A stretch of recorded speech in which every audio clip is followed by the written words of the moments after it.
E aí, meus amores, tudo bem? Ó, o Rio de Janeiro continua lindo, vamos pensar desse jeito. Em breve a gente vai poder voltar a viajar, a curtir essas belezas lindas e maravilhosas que a gente tem aí no nosso território, né?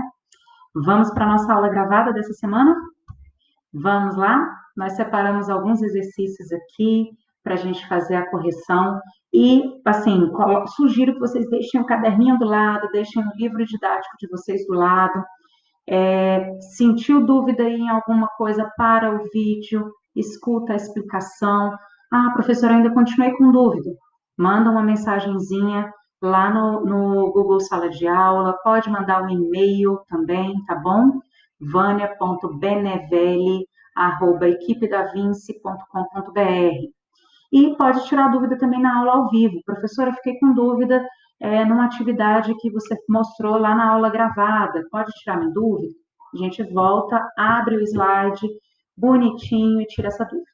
Por sinal, vou postar esses slides aí para vocês terem aí esse material. As questões foram tiradas do livro didático de vocês, algumas mais significativas, ok? Vamos lá? Mãos a postos aí? Então, vamos lá, queridos. Galerinha, nós trabalhamos aí com o conceito de sujeito. Na última semana falamos sobre os tipos de predicado. Então, todos os exercícios aqui são sobre sujeito e tipos de predicado, que por sinal são exercícios importantes, porque na semana que vem nós teremos um formuláriozinho avaliativo no valor de 20 pontos, é, a ser feito do dia 24 para o dia 25, ok? Não é uma semana mais de formulário aí aberto. Vocês vão ter dias específicos para a realização desses formulários. Então, fiquem atentos ao roteiro de estudos aí de vocês, para vocês não perderem os prazos, ok? Gente, eu estou gaguejando hoje, né? Que feio isso. Não. Então, vamos lá. Deixa eu parar de gaguejar, né? Melhor. Vamos seguir, queridos. Galerinha, só relembrando aí, sujeito determinado são os sujeitos que eu consigo materialmente, textualmente, recuperar no meu enunciado. São os sujeitos que eu consigo perceber no meu enunciado de modo textual. E aí a gente tem sujeito simples, deixa eu virar o vídeo para cá para não atrapalhar a visão de vocês. Sujeito simples, sujeito composto e sujeito desinencial.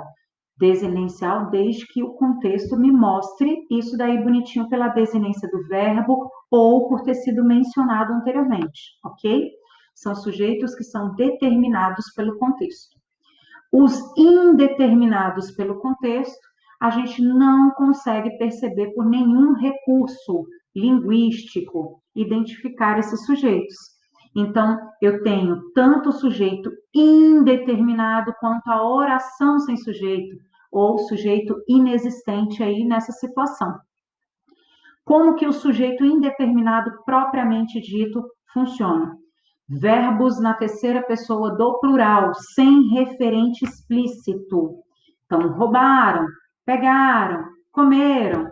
Então, sem nada anteriormente ter sido mencionado na terceira pessoa do plural. Então, meus amigos comeram o bolo de chocolate.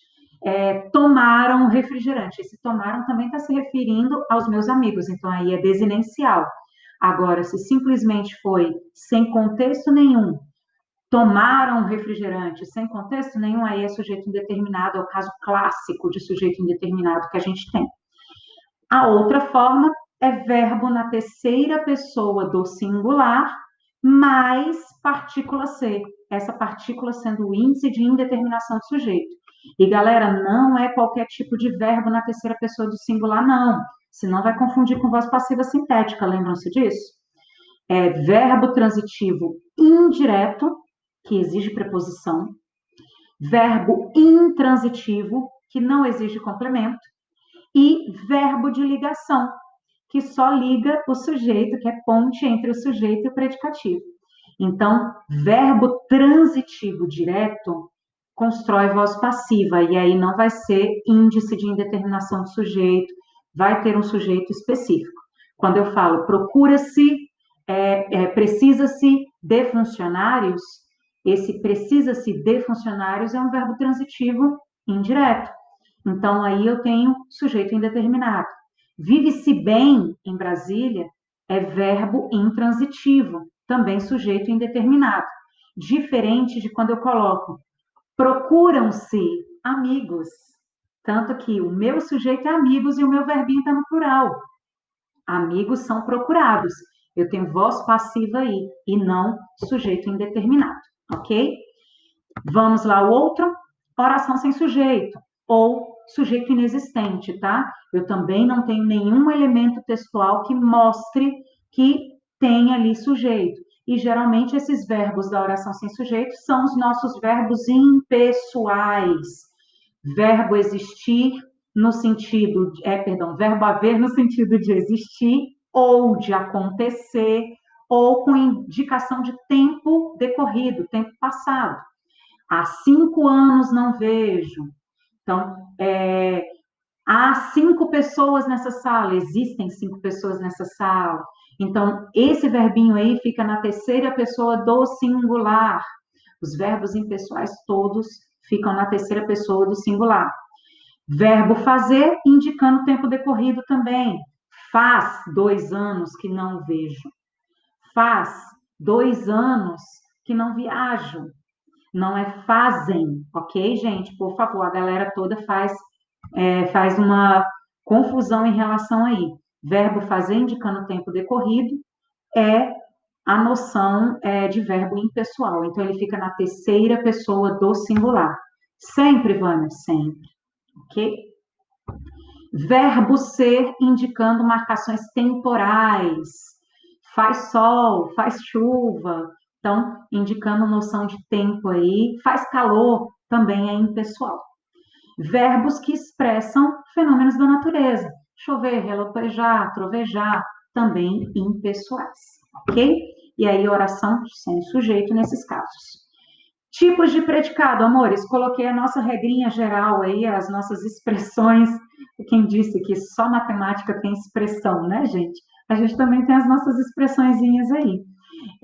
Predicado nominal, eu tenho verbo de ligação, que é o nosso café, SPPV, ser, estar, permanecer, ficar. Quando tiver o que do ladinho? Característica, predicativa do sujeito, porque o predicativo do sujeito traz aquele ar de característica para o sujeito, algo que se refere ao sujeito. Pode, na maioria das vezes, é expresso por um adjetivo ou por um substantivo, tá?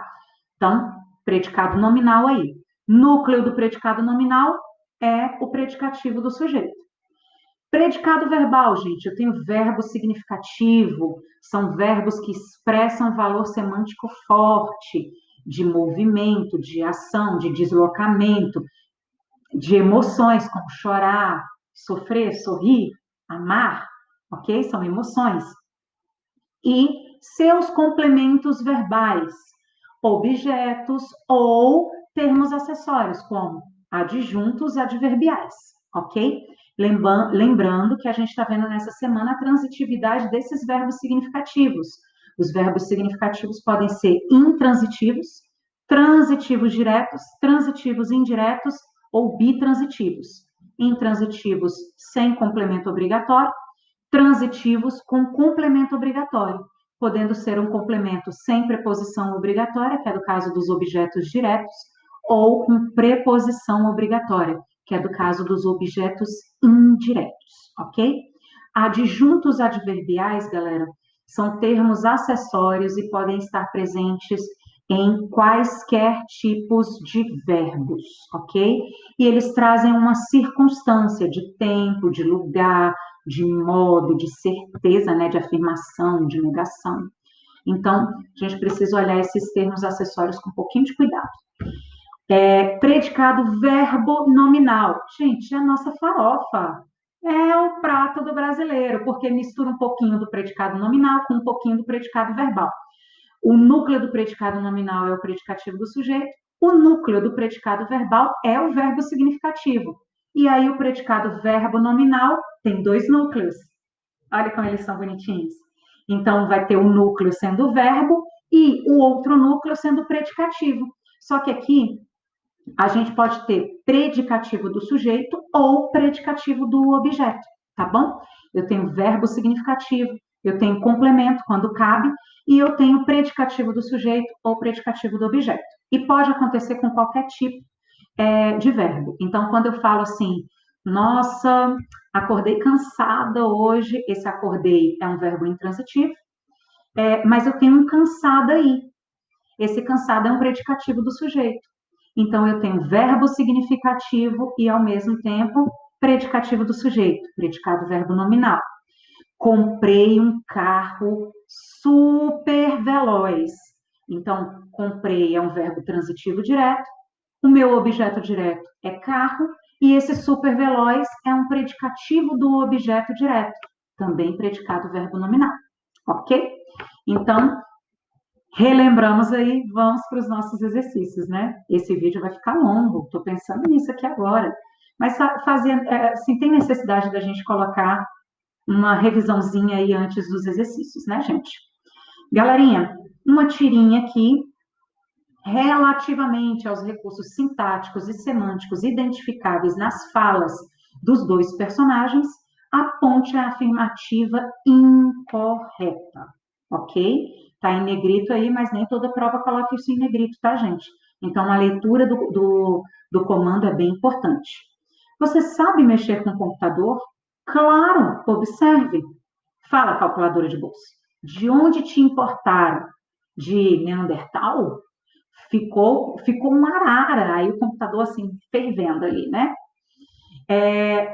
Qual o gabarito dessa questãozinha, gente? Vamos pensar aqui. Eu quero a incorreta, tá? Então tem muita coisa aí bem interessante para a gente pensar. A alternativa incorreta aí, gente, é a letra D de dado. O que que tem de incorreto? Mexer tem para os dois interlocutores o mesmo sentido. Gente, o mexer está até no sentido aí humorístico da tirinha. Quando o entrevistador vira e fala, você sabe mexer com o computador? Se você sabe, se você tem habilidade em trabalhar com o computador. E o nosso interlocutor entendeu como sacanear, perturbar, zoar o computador, que foi o que ele fez, ok? Então, não tem o mesmo sentido, tem sentidos diferentes. Eles entenderam de forma diferente aí. O restante são itens certíssimos, fofinhos. O sujeito de sabe no primeiro quadro e ficou no terceiro quadro tem a mesma classificação. Então, aqui eu tenho, você sabe mexer, é um sujeito simples. Aí, no outro, ficou um arara, também é sujeito simples, ok? Então, mesma tipologia de sujeito. Ah, mas é você e é ele. Não está perguntando o mesmo núcleo, está perguntando o mesmo tipo de sujeito. Sujeito simples. Os sujeitos de observe e fala têm a mesma classificação. Observe aqui, sujeito desinencial. O fala, calculadora aqui, gente, é vocativo, tá? Vocativo nunca é sujeito, tranquilo? Por isso que não é sujeito simples. Aqui eu tenho um verbinho também com sujeito desinencial, com o verbo no imperativo. Então, apareceu aí, Vânia, pegue isso. Vânia, vírgula, é o meu vocativo, nunca vai ser sujeito. Pegue isso, está se referindo a uma terceira pessoa. E essa terceira pessoa é sujeito desinencial, perdão. Terceira pessoa do singular. O sujeito de importaram é no contexto indeterminado. De onde te importaram? Quem fez a importação? A gente não sabe, então está indeterminado mesmo. Então, importaram a calculadora. Quem importou? Não se sabe. No contexto, uma arara é uma expressão coloquial antiga, tá? Que traz a ideia de irritado, de furioso, de com raiva. Ficou um arara, porque aí sai xingando, sai brigando, sai assim, fervendo a cabeça, igual está o computadorzinho aqui. É até um termo bem antigo, tá, gente? Considere o verbo destacado em cada uma das seguintes orações. Gente, eu tenho aqui desconfiaram, desconfiou e perceberam. Não desconfiaram das reais intenções do esperto vendedor, o velhinho e sua mulher. A gente tem uma frasezinha aí que está meio na ordem indireta. Não se desconfiou, naquela ocasião, das intenções do esperto vendedor. Não se perceberam, naquela ocasião, as reais intenções do esperto vendedor. Gente, é a mesma ideia nas três orações, mas a construção delas faz com que a gente tenha sujeitos diferentes, ok? Então é importante frisar isso daí. Deixa eu mexer o vídeo aqui. Importante frisar isso daí. Então, muito cuidado com essa construção. E toda vez que um texto pedir para vocês olharem uma palavra, não olhem só a palavra, não, gente. Olhem o período inteiro para vocês verem o contexto. Justifique a flexão singular e plural dos verbos em destaque. Por que está no plural? Por que está no singular? Por que está no plural aqui? Ok? Vamos pensar aí um tiquinho. A primeira oração está no plural por uma razão muito simples. O meu sujeito é o velhinho e a mulher. O velhinho e a mulher não desconfiaram das reais intenções do esperto vendedor. Então, o meu sujeito está posposto ao verbo. Ele está na ordem indireta essa oração inteira. Então, nessa primeira oração, o meu sujeito é o velhinho e sua mulher, ok? Por isso que o verbo está no plural. Na segunda oração, não se desconfiou naquela situação das reais intenções do esperto vendedor. Amores, aí a gente tem. Eita, foi errado, gente. Nessa segunda oração, a gente tem quem desconfia, desconfia de algo ou de alguma coisa. Então, nessa segunda oração, a gente tem sujeito indeterminado. O verbo na terceira pessoa do singular é um verbo transitivo indireto com índice de indeterminação de sujeito. Porque das reais intenções do esperto vendedor não pode ser o sujeito? Porque está tudo preposicionado. Sujeito não vem regido por preposição. Na terceira oração, o plural acontece aí porque o meu sujeito está aqui no final. Qual é o meu sujeito? As reais intenções do esperto vendedor. Qual é o núcleo? Intenções. Intenções não tem preposição antes. As é artigo, reais é adjetivo, intenções é um núcleo. Então, intenções plural, verbinho no plural, ok? Qual é a classificação de cada um desses si aí na oração 2 e 3? Na oração 2, gente, é índice de indeterminação do sujeito. Na oração 3, é partícula passivadora. Eu tenho voz passiva sintética, ok? Pessoinhas, vamos lá para a próxima questão. João do Rio é um dos capítulos da obra A Alma Encantadora das Ruas. É uma obra bem interessante aí, João do Rio em um dos capítulos, perdão, fiz a leitura equivocada.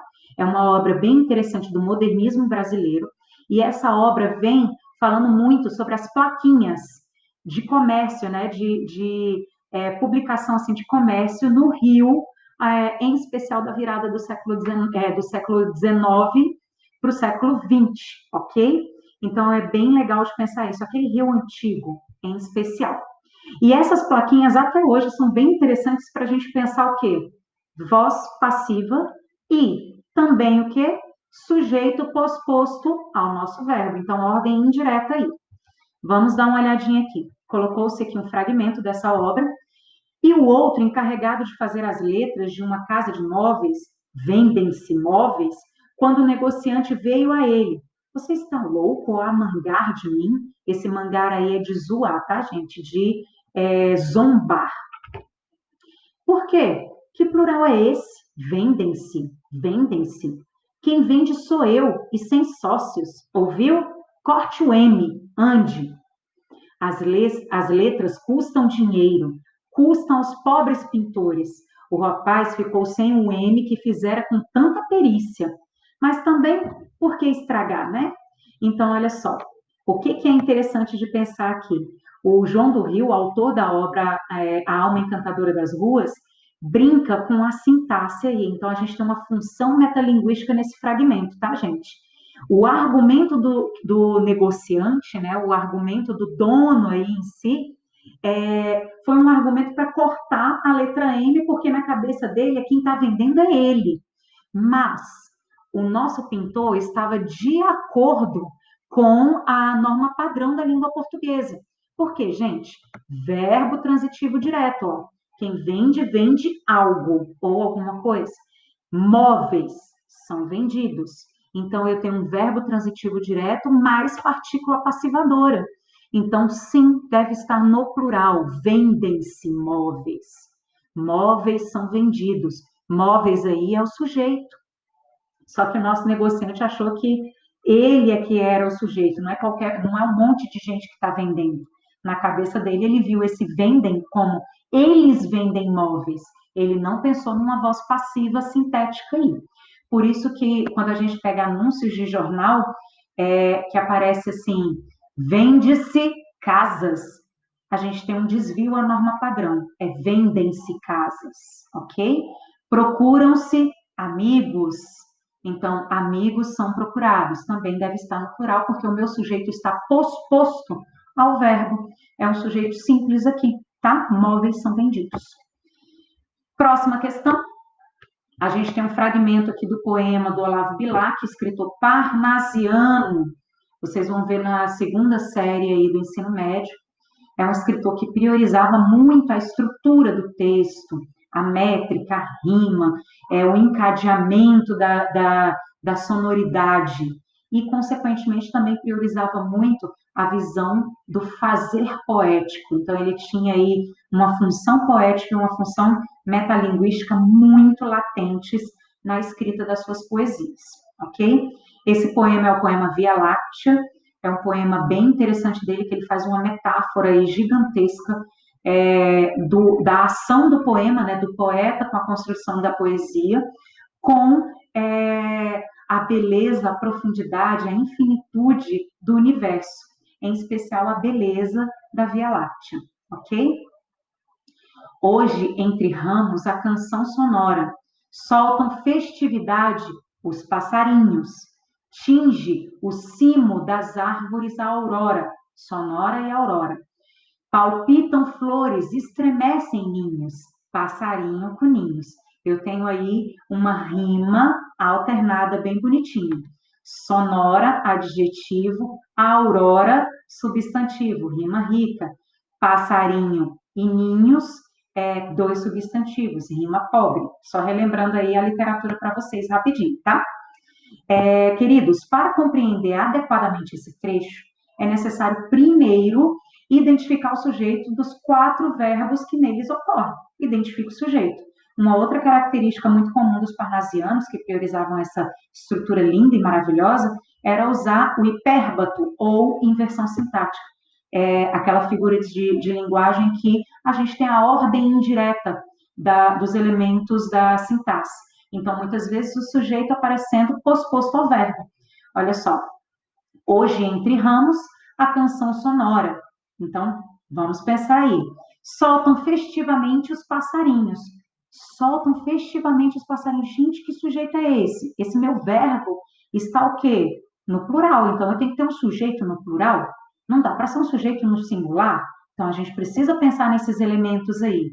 Então, no meu primeiro verbo, os passarinhos. Os passarinhos soltam festivamente entre os ramos hoje a canção sonora.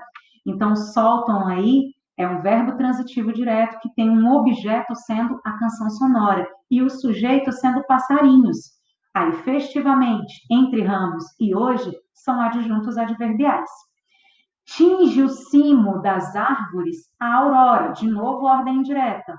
Então, eu tenho aí nessa brincadeirinha a aurora tinge o cimo das árvores, o topo das árvores, tá? Então, quem tinge, tinge algo ou alguém, né? Então, outro verbo transitivo direto aí, cujo sujeito é a aurora e o objeto, o cimo das árvores, ok? Até ele coloca aqui ponta, parte de cima. Cimo é o topo da árvore, né?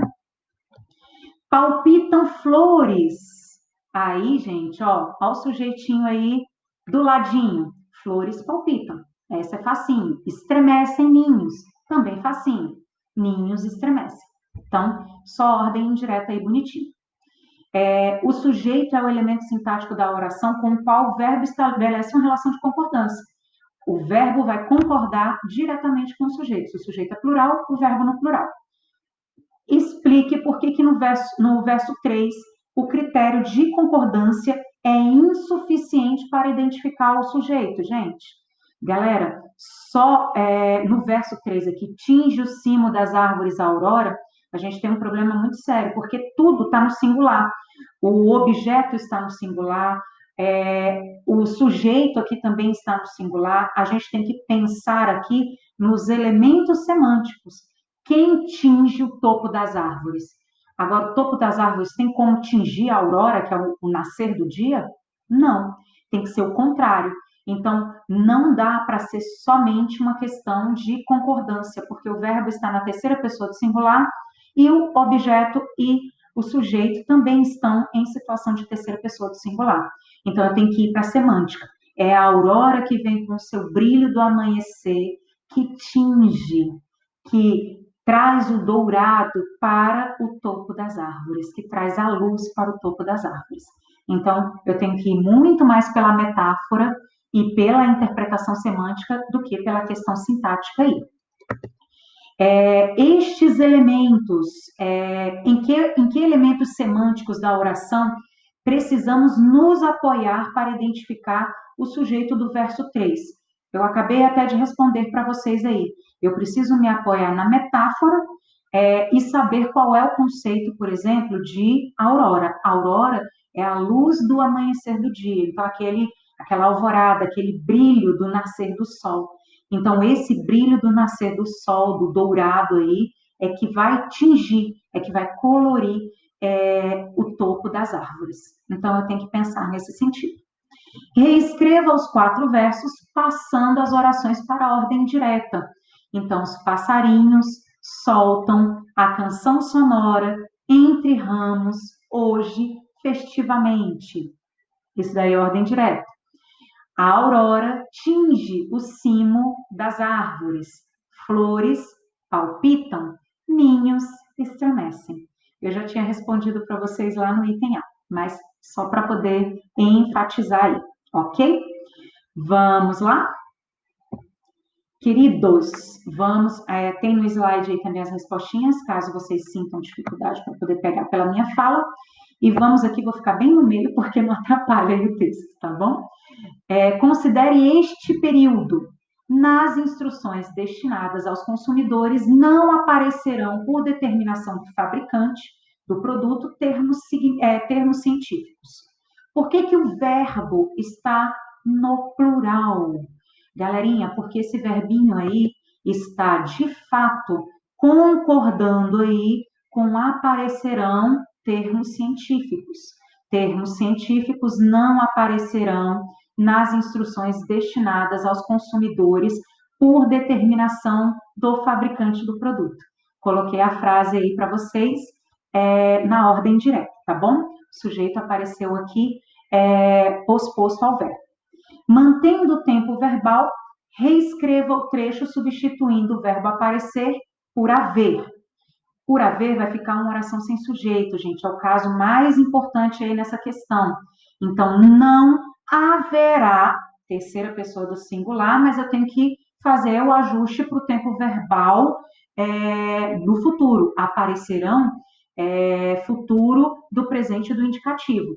Esses verbos impessoais se flexionam nos tempos e modos verbais, mas eles não têm flexão de número e pessoa, por isso que é impessoal, número e pessoa não rola.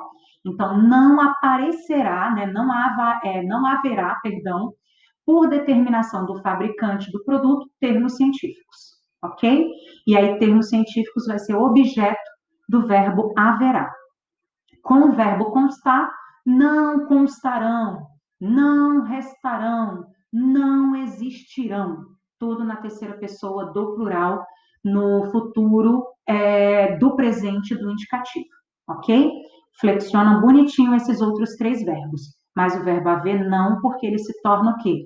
Verbo haver no sentido de existir, é impessoal, oração sem sujeito.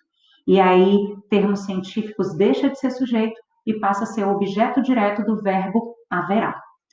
No item B, qual verbo não foi flexionado? Que foi o verbo haver. E por quê? Porque ele é um verbo impessoal, ok? E aí a oração fica sem sujeito.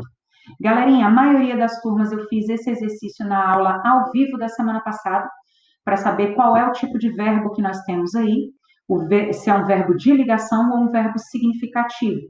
Verbo de ligação a gente coloca um VS, verbo de ligação a gente coloca um VL, e o verbo significativo a gente coloca um VS, ok? São os mesmos grupos de verbos, mas isso é para a gente perceber o quê? O contexto, tá bom? O vendedor permaneceu absolutamente calado. Gente, característica aí para o meu sujeito calado. Então, eu tenho um VL, verbo de ligação, e calado é predicativo do sujeito. No fim do jogo, muitos torcedores permaneceram nas arquibancadas. Então, estaticidade, verbo significativo. Diz a lenda que nas noites de lua cheia o lobisomem anda pelas estradinhas da fazenda. Então, ó, deslocamento. Então, verbo significativo. Fernando me disse que o pai dele anda preocupado. Gente, não é um deslocamento borocochô. Esse anda preocupado aí é um verbinho de ligação. Vítimas do violento incêndio, as árvores rapidamente viraram esqueletos queimados. Mudança de estado aí, então, característica, esqueletos queimados, como uma metáfora de queimadas mesmo, né? Então, eu tenho verbo de ligação aí. Ah, Vânia, mas viraram não está lá no café SPPV, porque o V é de viver, mas aqui esse verbinho se transmutou como um verbo de ligação nesse contexto, porque está trazendo uma característica do sujeito, tá, gente? O assustador tsunami atingiu as praias, virou enormes navios. Esse virou aí é de emborcar, derrubar. Então, é ação, verbo significativo. Muitos adolescentes inquietos muitos adolescentes ficam inquietos quando ficam muito tempo em casa. Nesse conjunto aí, a gente brinca com os dois verbos ficar. O primeiro verbo ficar, que está aí do lado do inquietos, é um verbo de ligação. E o segundo ficar, que é quando ficam muito tempo em casa, é estaticidade, não é mais característica. Então, é um verbo significativo. Amores, considere esta bem-humorada declaração de um escritor estadunidense. Estou uma fera com as feministas. Elas saem por aí pregando que as mulheres são superiores aos homens. Claro que são, mas é perigoso espalhar isso. Pode estragar tudo. Então, ela foi irônica aí, tá bom? Relativamente às questões sintáticas estabelecidas pelos verbos destacados, estou, saem, são, duas vezes, e estragar, assinale a alternativa, a afirmação incorreta. Amores, a alternativa incorreta aí é letra E, ok? Na primeira oração, a gente tem uma alternativa certinha, fofinha. O estou, aí no início, funciona como um verbo de ligação com sujeito elíptico, também chamado de desinencial, eu. E o predicativo é uma fera com as feministas, então eu tô com muita raiva, eu tô zangada. Saem é o verbo significativo e nesse contexto ele não exige preposição. Ele não exige complemento verbal, melhor dizendo, né? Então ele é intransitivo, também certinho. São na primeira ocorrência, ou seja, mulheres são superiores aos homens, vincula o sujeito mulheres ao predicativo do sujeito superiores aos homens, que é uma característica aí para mulheres. Certinho, então é um verbo de ligação, item correto. Estragar é um verbo significativo, que neste contexto tem uma classificação de transitivo direto, ou seja, ele exige complemento verbal sem preposição obrigatória. Certíssimo. Estragar tudo, o objeto é tudo, tá? São, na segunda ocorrência, por não apresentar predicativo, não funciona como verbo de ligação, e sim como intransitivo. Gente, tá a elipse aí. Claro que são superiores. Então, assim, para evitar a repetição de as mulheres são superiores aos homens, claro que elas são superiores aos homens, a gente tem uma elipse aí. A gente esconde porque já foi mencionado anteriormente. O predicativo foi dito na oração anterior. Então, esse item aí é o item incorreto. Os dois casos do verbo são de verbos de ligação. Queridos, vamos para a próxima? Garanto que está fechando, gente. Calma, calma. Tenham paciência aí com o videozinho, é importante. A classificação de um verbo pode variar de um enunciado para o outro, porque depende das relações sintáticas e semânticas entre ele e os demais termos da oração. Vamos dar uma olhadinha aí nesses dois conjuntos de frases com os mesmos verbos acontecendo, ok? Para ir ao trabalho, ele preferia andar a pé a tomar um ônibus. Para ir à escola, algumas crianças andavam 10 quilômetros. Os sócios da empresa andam desconfiados de que o gerente está passando informações para os concorrentes. Gente, eu tenho várias funções sintáticas aí. Vamos dar uma olhadinha. Geralmente, o verbo andar é um verbo que pode ser intransitivo, pode ser um transitivo circunstancial, pode ser um verbo de ligação, depende muito do contexto, ok? Indique as diferenças de classificação destacado aí nesses dois conjuntos, tá, gente? Então, aqui, na primeira oração, ele preferia andar a pé. Esse a pé é o modo que ele andava, ele preferia andar do que pegar um ônibus, tomar um ônibus. No Rio de Janeiro se chama tomar um ônibus, né? Na segunda oração, eu tenho transitivo direto. Algumas crianças andavam 10 quilômetros. Então, andavam o quê? Andavam de qual forma? Então, eu tenho um transitivo direto aí. E na terceira oração, eu tenho um verbo de ligação. Olha a característica de desconfiados para sócios da empresa, ok? Segundo grupo aí eu tenho, à noite o velho marinheiro cantava antigas canções de aventuras no mar. Que classificação eu tenho aí, gente? O velho marinheiro cantava. Cantava o quê? Antigas canções. Esse daí é o meu verbo transitivo direto com o meu objeto aí do lado. À noite, o velho marinheiro cantava solitário no cais. Aqui eu já vou ter, gente, um verbo intransitivo. Verbo cantar é um verbo significativo. E esse solitário é um predicativo do sujeito, tá? Então, eu tenho nessa oração um predicado verbo nominal, ok? Na terceira oração, o velho marinheiro cantava para os netos canções de uma longínqua infância. Aqui eu tenho verbo transitivo direto e indireto. Cantava canções para os netos. Então, cantava o quê? Canções, objeto direto. Para quem? Para os netos. Objeto indireto. Esse objeto indireto com a ideia de destinatário até, né? 7. Compare os predicados destes três enunciados e indique a afirmação incorreta. Depois das explicações da coordenadora, os alunos continuaram descontentes com as mudanças no sistema de notas do colégio. Gente, nessa oração aí, eu tenho predicado nominal, ó, verbo de ligação e predicativo do sujeito aqui, ok? Descontente está se referindo a alunos.